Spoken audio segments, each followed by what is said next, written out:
अगले साल से नीट यूजी एग्जाम देने वाले सभी स्टूडेंट्स के लिए बड़ी अपडेट जरूर आ गई है। वो भी एक नहीं बल्कि सारी इंफॉर्मेशन।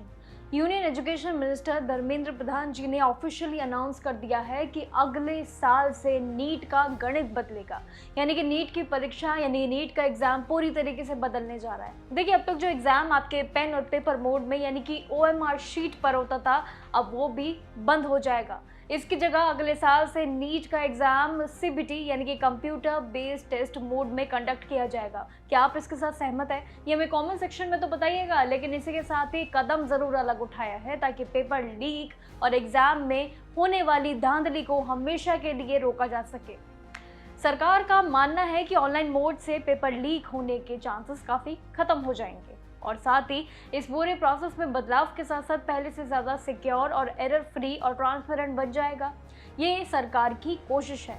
लेकिन इस साल यानी कि 2026 में हुई ये पेपर लीक की घटना ने लाखों बच्चों के परेशानियों के कारण ज़रूर बने हैं और साथ ही अब इस पर हल निकालने के लिए सरकार आगे है। और जिसके बाद NTA यानी कि नेशनल टेस्टिंग एजेंसी ने इस पर कई सवाल भी उठाए थे, लेकिन मिनिस्टर धर्मेंद्र प्रधान जी ने ये साफ कर दिया है सारी इंफॉर्मेशन के साथ कि सरकार की ये पॉलिसी जीरो टॉलरेंस है, यानी कि किसी भी तरीके से लापरवाही बर्दाश्त इस बार नहीं की जाएंगी आगे के लिए। इसके साथ ही उन्होंने ये भी बताया कि इस साल जो परेशानियां बच्चों ने झेली उनकी इन्वेस्टिगेशन भी CBI को सौंप दी जाएगी ताकि एग्जाम माफिया और एंटी सोशल एलिमेंट्स पे पकड़ा जा सके और साथ ही कोई भी धांधली ना हो आगे के लिए।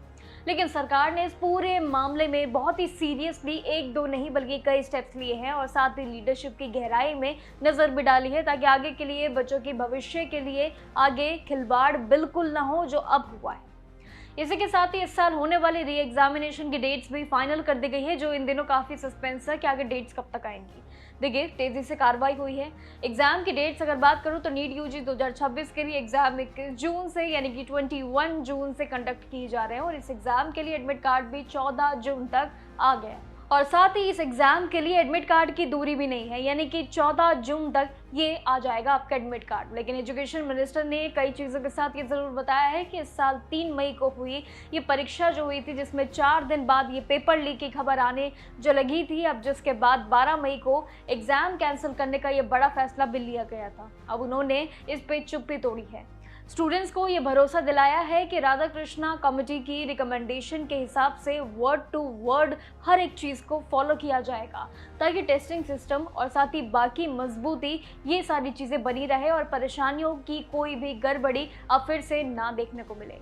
देखिए, जितना भी प्रोसेस है इसको ट्रांसपेरेंट बनाने की पूरी कोशिश में है, लेकिन एक ज़रूरी बात और है कि सोशल मीडिया पर बहुत सारी गलत जानकारियां भी ज़रूर इन दिनों फैली हुई है। कहीं कि एक मिसलीडिंग अपडेट्स अभी भी सोशल मीडिया पे ट्रैप पे है और वही स्टूडेंट्स में कन्फ्यूजन भी काफ़ी ज़्यादा बढ़ा रहा है। और यही अब मिनिस्टर ने क्लियर कर दिया है कि ऐसी चीज़ों पे अगर अपील की जाएगी, अगर ऐसी चीज़ों पे यकीन किया जाएगा और अगर ऐसी चीज़ें फैलाई जाएगी, सर्कुलेट की जाएंगी, तो इसका भारी नुकसान ज़रूर झेलने को मिलेगा।